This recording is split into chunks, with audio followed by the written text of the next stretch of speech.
বোঝং নগরের পর এবার গোমতী জেলার মহারানী ফের টাকা লুটের ঘটনা ঘটল রাজ্যে। অজ্ঞাত পরিচয় বন্দুকধারীরা এসে লুট করে নিয়ে গেল টাকা। সোমবার সন্ধ্যায় উদয়পুরের মহারানী জয়ন্তী ফিলিং স্টেশন নামে একটি পেট্রোল পাম্পে হানা দেয় দুষ্কৃতীরা।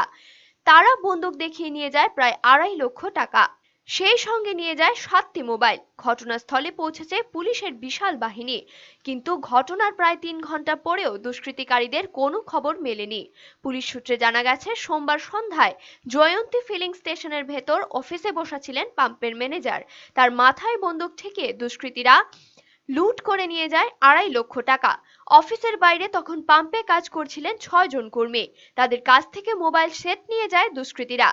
মাত্র দিন কয়েক আগে বোঝংনগরে এক ব্যাংক কর্মচারী প্রদীপ দেবনাথের কাছ থেকে প্রায় 1,30,000 টাকা লুট করে নিয়ে গিয়েছিল দুষ্কৃতীরা। সেই ঘটনারও এখন পর্যন্ত কোনো ক্লু খুঁজে পায়নি পুলিশ। এদিন যারা পেট্রোল পাম্পে হানা দিয়েছিল তারা নিজেদের মধ্যে ককবরক ভাষায় কথা বলেছিল বলে পাম্প কর্মীদের কাছ থেকে জানা গেছে। তারা কালো কাপড়ে মুখ ঢেকেছিল বলেও খবর। রাজ্য সরকার বারবার দাবি করেছে রাজ্যের আইন শৃঙ্খলার পরিস্থিতি ভালো হচ্ছে দিন দিন, কিন্তু এভাবে পরপর টাকা লুটের ঘটনা রাজ্য সরকারের সেই দাবির প্রতি প্রশ্নচিহ্ন তুলে দিচ্ছে। কারণ রাজ্যের মানুষ এ ধরনের লুট ডাকাতির ঘটনা প্রায় ভুলতে বসেছিল। ব্যুরো রিপোর্ট, চ্যানেল দিনরাত।